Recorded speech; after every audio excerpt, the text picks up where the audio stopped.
Bonjour à tous, j'espère que vous allez bien. Très heureux de vous retrouver dans ce top and flop. Comme tous les samedis, on fait un point sur ma semaine, sur le pire et le meilleur trade de la semaine. Dans une semaine où j'ai fait tout simplement ma meilleure semaine de l'année. Je suis très content, non seulement en termes de pourcentage de win rate, puisque c'est un 3 sur 3, mais aussi dans l'attitude. Je suis assez content parce que c'était une semaine qui était quand même assez complexe. Il y a eu de la volatilité, il y avait pas mal de discours, notamment un discours de Jérôme Powell, le président de la Fed, qui a bien foutu le bordel. Et je suis content parce que je m'en suis très très bien sorti et on va voir que c'est des trades standards, hein. Il n'y a pas de magie, c'est des trades dans les méthodes qu'on utilise au quotidien. Donc c'est vrai que parfois ces mêmes méthodes, elles ont un taux de succès qui est peut-être parfois plus faible, ça arrive. Et en fait c'est ça qu'il faut réussir à mettre en évidence et mettre en place dans son trading. C'est pas avoir la méthodonite et changer de stratégie à chaque fois qu'on prend un SL. C'est backtester une stratégie, s'approprier une stratégie qui est rentable sur le long terme et l'appliquer et surtout tenir bon mentalement entre guillemets dans les phases où c'est moins efficace parce que n'importe quelle méthode du monde aura des phases bonnes et des phases moins bonnes et quand on s'envoie en l'air c'est parce que on n'accepte pas un stop, on essaie de rattraper, on met deux fois plus, etc. Et du coup, elle est là la clé. Elle n'est pas dans chercher le Graal qui marche tout le temps. C'est avoir une stratégie rentable, bien sûr. Il faut qu'elle fonctionne. Mais voilà, accepter quand elle marche moins bien et savoir tenir bon dans les phases plus complexes en étant le plus sélectif possible et en sachant être le moins de temps possible dans le marché. Et là où je suis content cette semaine, c'est que j'ai pris que 3 trades sur mes comptes financiers. Il y en a eu un ou deux de plus sur les comptes challenge, notamment le challenge FTMO que je passe aussi avec les membres. Mais vous allez voir, c'était une vague de Wolf intéressante. Mais au-delà de ça, je suis content à la fois dans l'attitude, à la fois évidemment dans le résultat. Il faut rester humble. Il y a des phases où ce sera moins évident, il ne faut pas l'oublier.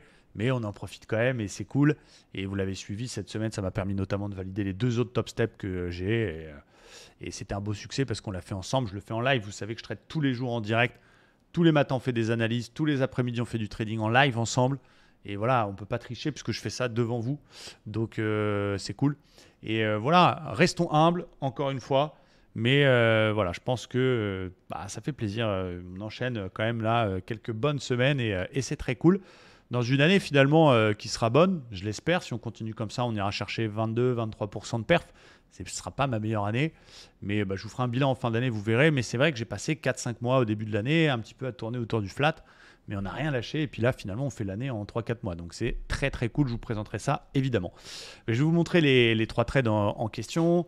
Un premier trade, c'était lundi. Et petite parenthèse également qui est importante, c'est vrai que quand tu commences par un TP ta semaine le lundi, qui en l'occurrence c'est mon objectif de la semaine, faire 1%, donc un TP, c'est beaucoup plus facile de rester à l'écart derrière et d'être hyper sélectif. Alors quand tu commences par un ou deux stops le lundi, c'est sûr que tu cours un peu après les trades pour essayer de rattraper entre guillemets et de finir cette semaine en positif. Donc si je peux vous donner un conseil, c'est le lundi, soyez hyper sélectif, sautez pas sur l'Open US dès le départ, attendez vraiment un beau 5 étoiles parce que ce que vous allez faire le lundi va vraiment définir votre semaine. J'ai remarqué, moi, quand je fais un ou deux stops le lundi, c'est toujours des semaines un peu compliquées. Même si parfois ça se passe très bien parce que le mardi ou le mercredi, on fait un gros TP. Mais on va courir un peu après, on va être peut-être un petit peu plus joueur.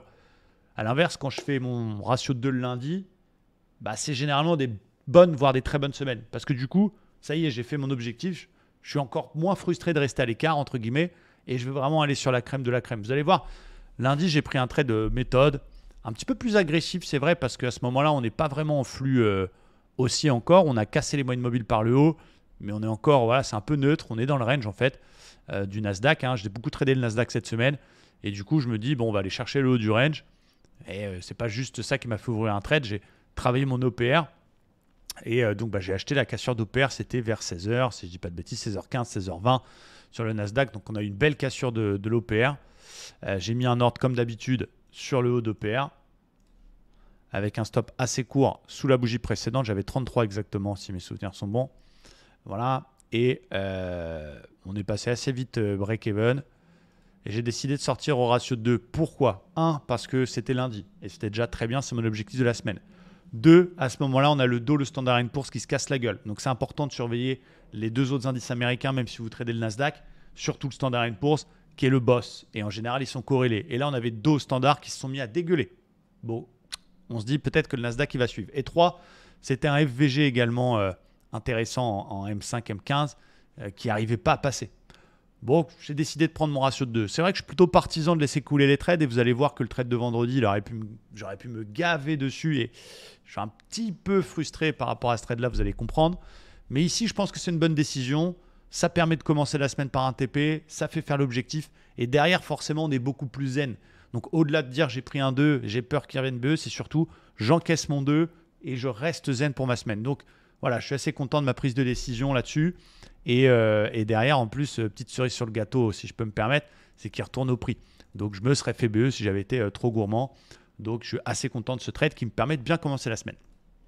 Ensuite, là, celui-là, je l'ai pris Only Challenge. Sur le FTMO notamment qu'on passe ensemble, le deuxième FTMO que j'essaie de passer avec les membres. Vague de Wolf, M5, on le tente. On était sur un niveau, c'était sur le Dow Jones. On a la chance de se faire break-even parce qu'on avait un ratio de 1 qui était au bas d'OPR et on revient break-even. Donc un trade neutre, entre guillemets, qui était assez agressif. C'est pour ça que je l'ai pris que sur le challenge. J'adore les vagues de Wolf. Mais là, pour le coup, voilà, c'était un peu trop dangereux pour moi pour le prendre sur mes financés. Mais on va dire que c'est le type de trade de challenge. Pourquoi pas. Donc BE, il n'y a pas grand-chose à dire d'autre. Un petit peu contre-flux, un petit peu joueur. Voilà, moins bon ce trade peut-être. En tout cas, il ne fait pas perdre. Mais voilà, à surveiller quand même les vagues de Wolf, j'adore ça. Mais par contre, je t'ai pris un petit trade mardi sur le Nasdaq là, que j'ai pris partout. C'est celui-là qui m'a permis de faire passer les deux top steps notamment. J'ai acheté le Nasdaq. Pourquoi j'ai acheté le Nasdaq mardi? Alors d'abord, il y avait une zone par ici vers 15 080, qui est une zone daily 4 heures qu'on avait définie ensemble, qui était un niveau polarité, qui était très très intéressant, un petit peu bad range, que à la base je voulais acheter. Mais j'ai pas eu de setup tout pile et surtout en début de session, voire en début d'après-midi, on s'est mis à dégueuler du côté du Nasdaq. Par contre, on t'a fait ce qu'on appelle un V-bottom. Alors c'est quoi un V-bottom? C'est dans les phases de grosses baisses violentes, une remontée qui est quasi aussi violente que la baisse. Vous le voyez bien ici, ce V-bottom, on dégueule. Et ça remonte quasiment aussi rapidement. Alors c'est difficile à anticiper puisque quand on n'a pas la suite, quand on ne regarde pas le passé, bah, on est en temps réel. Quand on est là, on ne sait pas si c'est un V-bottom. Donc moi j'attends un V-bottom, j'attends qu'il casse le 61,8 de Fibo de toute la vague de baisse. Donc vous voyez, j'ai pris point haut, point bas, j'ai fait un 61,8 et je me suis dit je vais attendre de casser le 61,8 pour confirmer que c'est bien un V-bottom. Et on a une forte probabilité, bien sûr pas 100%, mais on a une belle probabilité si on casse 61,8 proprement, d'aller chercher les 100%. Et dans ce cas-là, je mets un stop sous les 50 de façon à protéger mon trade, ce qui me donne un ratio de 3. Donc mathématiquement, il faut que ça marche 25% du temps pour être équilibré. Et si ça marche 26% du temps et plus, c'est une stratégie rentable. Donc j'ai pris ça tranquillement. C'est un trade qui a pris son temps. On est resté pas mal de temps en position. On a vécu le passage. Quand je dis ensemble, c'est parce que dans l'école, non seulement il y a une formation, il y a un Discord, il y a une communauté, il y a des tutos, il y a des vidéos, il y a du coaching. Mais je le répète, on traite tous les jours en direct ensemble. Donc on vit ça ensemble. Il y a 300, 350, 400 personnes, ça dépend des jours, ensemble tous les après-midi. Et du coup, voilà, ça nous permet de vivre tous ensemble les trades. Parfois dans le bien, parfois dans le moins bien aussi. Ça fait partie du jeu. Mais vous n'êtes plus tout seul devant vos écrans. Et du coup, j'ai pris ce trade avec vous sur tous mes comptes et notamment sur les challenges Top Step. Et sur mon financier à l'époque, j'en avais qu'un sur Top Step. Et du coup, je suis content parce que j'attends toujours une clôture au-dessus du 61,8. Pullback sur les 61,8, je suis rentré à ce moment-là. Et on a eu un petit peu chaud. Il a fait un peu de drawdown, pas méchant. Break-even au ratio de 1. Là, pour le coup, ratio 2, j'ai décidé de ne pas sortir. Pourquoi? Parce que je sais que j'ai une forte probabilité d'aller au ratio de 3.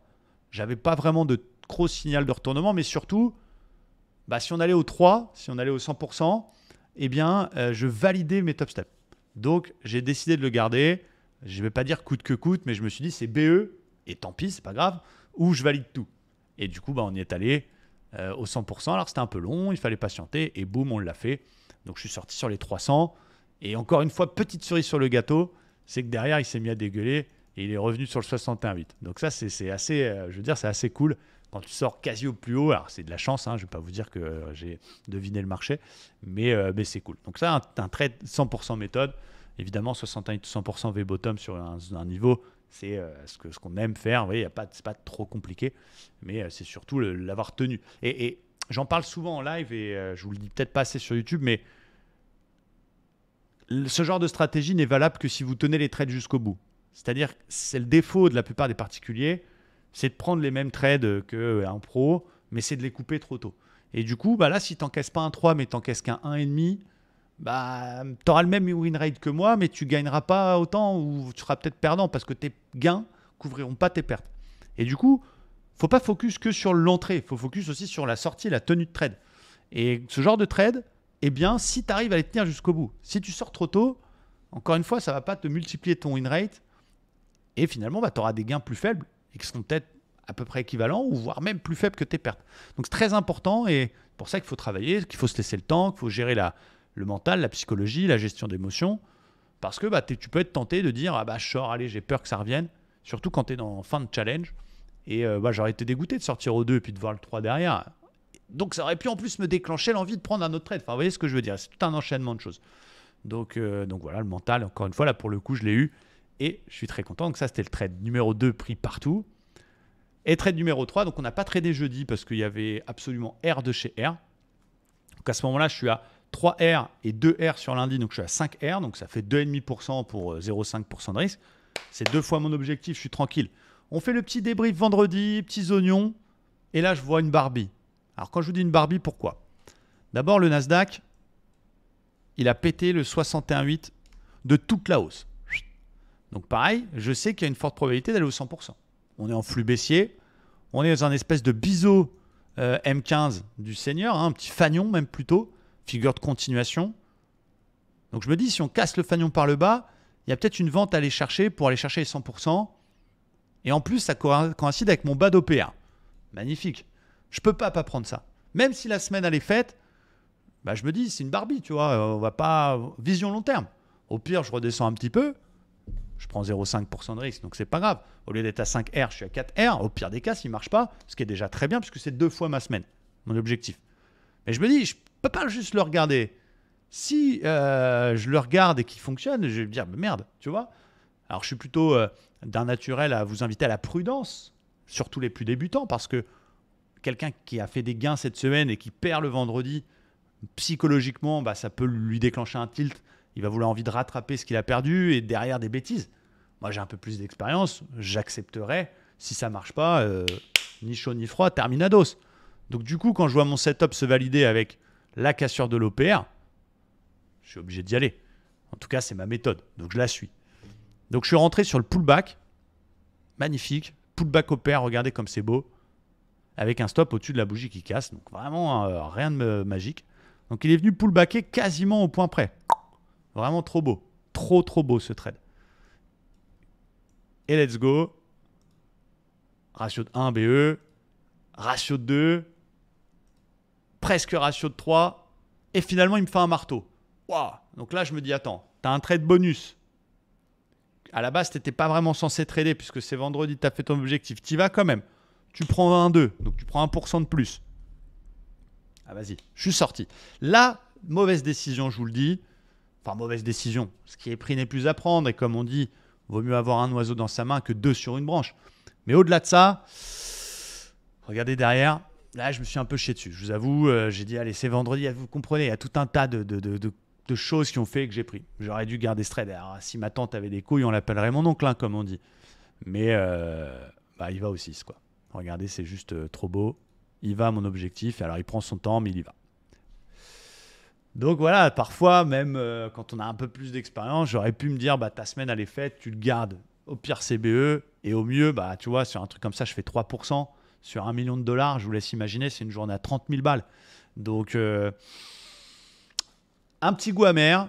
On comprend la prise de 2 par prudence. Peut-être aussi le fait d'être en live, le fait d'être en fin de semaine, le fait d'avoir tout un tas d'éléments qui fait qu'allez, je me suis dit, on y va, on prend le 2. Petit goût amer quand même, puisque j'aurais pu gagner 3 fois ce que j'ai gagné.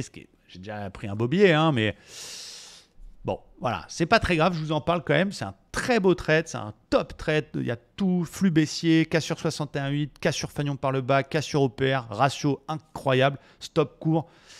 Voilà, là, je vous le dis, hein, vous voyez, j'aurais pu dire, ouais, je suis sorti au 2 parce que j'ai vu le marteau, j'ai eu un petit peu, voilà, bon, c'est pas très grave, mais là, je suis un petit peu déçu de moi, donc il va falloir rien lâcher. En tout cas, je vous parle, moi, je vous dis les choses, je vous raconte comment je les vis, voilà, parfois dans le bien, parfois dans le moins bien, et c'est comme ça. Dernier trade que j'ai pris, que sur le challenge, je vous le montre, ça c'est peut-être le seul flop de la semaine, c'est cette vague de Wolf sur le pétrole que j'ai vu vendredi, que j'ai pris à la validation de la divergence ici, avec un stop assez court, qui est venu me stopper pour quelques centimes et qui est venu au ratio de 2 derrière. Je l'avais pris que sur le challenge, un petit peu de dommage. Voilà, parfois ça arrive de se faire stopper pour pas grand-chose. Là, j'ai rien à dire parce que la div s'est invalidée en faisant ce plus haut. Bon, voilà, ça fait partie des setups coquins qui fonctionnent, mais qui fonctionnent pas d'abord, qui te stoppent et qui vont au TP derrière. Ça fait partie du jeu. Bon, en tout cas, sur les comptes financés, sur les trades que je vous ai montrés, bah, j'ai fait 3 trades, 3 TP, 7 R. J'aurais pu faire 10 R si j'avais tenu mon trade jusqu'au bout, ou voire 12 R, mais voilà, on va pas. Sinon, il faut acheter là et vendre là, hein, tu vois. Je veux dire, à un moment donné, c'est comme ça, c'est déjà très très bien. On n'oublie pas que toutes les semaines ne seront pas comme ça. Il y aura des semaines perdantes, il y aura des semaines où on peut faire des trades moins bons, il y aura des semaines où on fera des trades bons qui passeront pas. Je vous en ai déjà fait plein dans Top and Flop des semaines moyennes. Voilà, mais ça fait plaisir, ça fait chaud au cœur d'appliquer puis de voir là que c'est 100% de win rate. C'est très rare, hein. Encore une fois, sur le très long terme, je suis plutôt à 35-40%. Donc voilà, on en profite, on reste humble.